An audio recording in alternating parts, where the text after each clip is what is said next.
Dolphin fans, what's going on? I want you to scroll on down and predict the score. Miami Dolphins versus the Jacksonville Jaguars on Thursday Night Football. Coming up here on today's show, I'm going to give you a quick little preview of Miami versus Jacksonville and the latest Dolphins news and rumors around Byron Jones, DeVante Parker, and Tua. That's all coming up right now.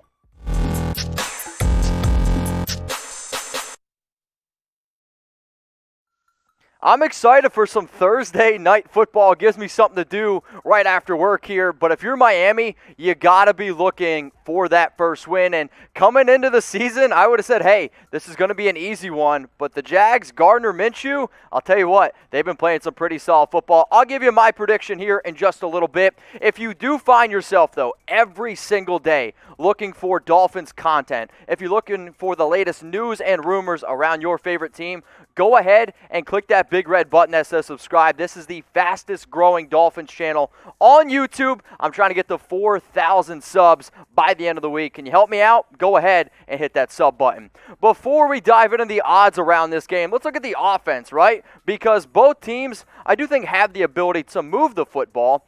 But right now, the Jags have been putting up better points per game, which you can see on screen. Total yards also advantage Jacksonville. Pass yards per game, that one's advantage Miami, but I think that has a little bit more to do with the fact that they've been trailing. Rush yards per game advantage Jacksonville, and turnovers. Luckily, Ryan Fitzpatrick and Miami didn't turn the ball over at all in Week 2. Can they duplicate that again in Week 3? So after seeing the stats from Miami and Jacksonville, I want to know. That's what Chat Sports is all about. Who's got the better offense entering Week 3? If you think it's the Miami Dolphins, I want you to scroll on down and type D. If you think it's the Jacksonville Jaguars, I want you to type J. You know what they say, defense wins championships, and I don't know if either of these teams are going to win a championship, but, hey, maybe you can hope. Points per game allowed, it's 26 to 26.5. I will say that I think Jacksonville's played better offensive football teams, but then Miami, on the other hand, you have maybe just played better teams in general. Passing yards per game, rush yards per game, turnovers. I'm a big believer in whichever defense can force the most turnovers in this one is going to come away with the W. So who's got the better defense? I asked you about offense. You knew I was going to ask you about the defense. Who's got the better one? Miami? Type MIA. Or is it the Jacksonville Jaguars? I want you to type JAC. So I showed you offense, I showed you defense. The spread in this one is +3. So the Dolphins, they're 3-point underdogs, and right now they are 1-1 against the spread. They lost by 10 points to the Patriots. They covered last week's spread against the Bills, losing by 3. The over-under in this game has been 48 points. So would you go and bet on the Dolphins? Hopefully, for everyone that predicted the Dolphins to win in the comments, you're also going to chatsports.com/bet. If you want to get set up with the best deal on the internet, shout out to BetUS for hooking us up here. Use promo code NFL Daily. I'm going to say it again, promo code NFL Daily. When you sign up and deposit, you got to deposit $100, get a 125% deposit bonus. Mitch, what the heck does that mean? If you put down $100, you're going to get $125 for free. You're welcome. Go to chatsports.com/bet. Bet on the Dolphins to cover the spread. And hey, maybe go out and beat the Jags this upcoming week. Let's now dive into the latest news and rumors around your Dolphins. Byron Jones, is he going to be out versus the Jacksonville Jaguars? Reports right now are it's looking unlikely that he's going to suit up and play due to that groin injury. He left Week 2 with the groin, and originally, when I saw the injury, I was like, oh no, it was a non-contact, and anytime that happens, you got to hold your breath a little bit, right? Now, the good news is this. I am expecting him to play in Week 4. The bad news is he's obviously not going to play in Week 3. If this wasn't such a short week, if the game wasn't on Thursday Night Football, I'm a believer that Byron would try to suit it up, but you went out, you paid him top dollar, basically $40 million guaranteed in free agency, so you don't want to rush back arguably your best defensive player. Now here are his numbers for this season: 4 tackles, 2 solo tackles, no pass breakups, no interceptions. Those are okay numbers, but what I really want to show here, 6.5 yards per reception is what he's allowed this season. Byron Jones continues to show one thing. Even if he's going to give up a few catches, they're not going to go for a lot of yards. It's why he's one of the best cornerbacks in the National Football League. Now, let's just say Byron is out, and that's the way it's looking. You're also got to be worried about the injury to Xavier Howard. So for Miami, you got to be looking at a player like Noah Igbinoghene to step up, or a guy like Nick Needham. And I'll tell you what, shout out to Nick Needham. He had one heck of a game against the Bills in Week 2. As soon as Jones went down, he stepped up and played a much bigger role, making 12 tackles, which is good news for Noah because Igbinoghene, he really, really struggled against Stephon Diggs. And a lot of cornerbacks would, right? I mean, he's one of the best receivers in the league. It's one of the reasons why the Bills went out and traded for him. Good news, the Jags don't have a Stephon Diggs, but they do have some pretty talented receivers and one very underrated receiver in DJ Chark. So let me know in the comments section below why for yes and for no. Do you have confidence in Noah Igbinoghene? He did get roasted, but I've liked him since coming out of Auburn. They drafted him in round 1 for a reason. Maybe with I shouldn't say an entire week, a few extra days to prep for Jacksonville, he's going to be a little bit more ready to rock and roll. So let me know why for yes and for no.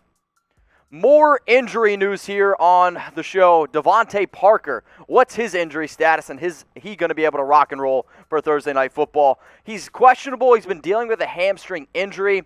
I'll say that I am more confident than Parker, about 75% sure that he is going to be able to lace him up and go out and play against Jacksonville. Now, he did find the end zone for the very first time last week against the Bills, and looking to build off that major season that he had just a season ago where he had 9 touchdowns, over 1,200 yards, both of those top 5 in the NFL. But can he get back to being an elite receiver? Can Ryan Fitzpatrick show that, hey, when I'm going to go to Parker, if Gesicki isn't open, he's going to be reliable? The hamstring injury does worry me because it has been something that has not just been slowing him down just this week or the past week. He's been dealing with it now for about a month. So Dolphin fans, keep your eye on it. If he is unable to go, they're going to continue to look for Preston Williams.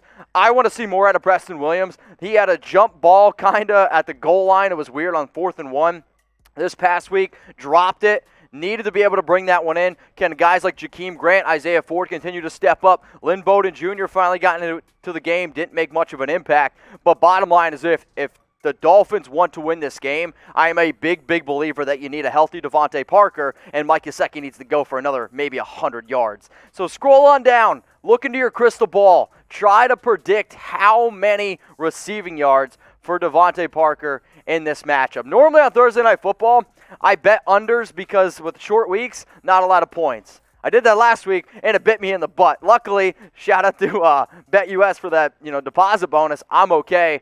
I'm hoping that DeVante could go for 100. That would definitely help my fantasy team. But let me know how many receiving yards for DeVante Parker versus the Jags.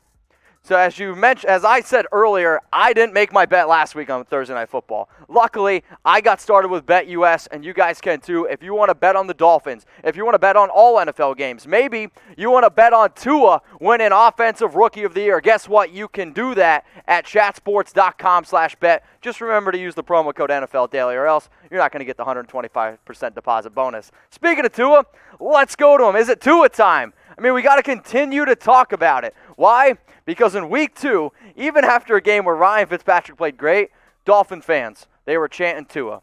And that's what they want. And all rumors, reports right now are, hey, if the Dolphins, they start out 0-3, will it be time to finally go to the rookie quarterback? Will it be time to go to the Alabama product, who the Dolphins did draft number 5 overall in this past year's draft? Like, he's healthy.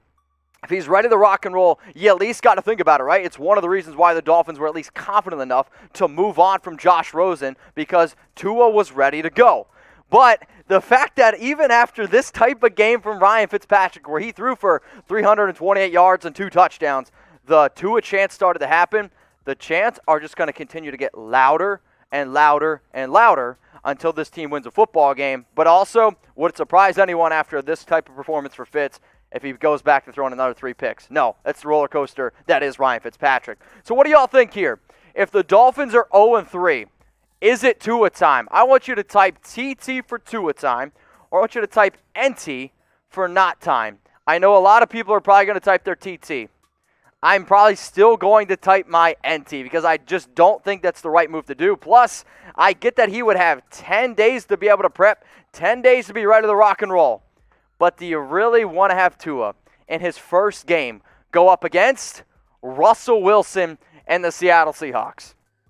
I don't think anybody wants that. Now, week 5 is at the 49ers. That's a very banged-up team, again, on the road. I'll be very, very curious to see what this Dolphins team does end up doing with Tua. But let me know. Type TT for Tua time or type NT for not time.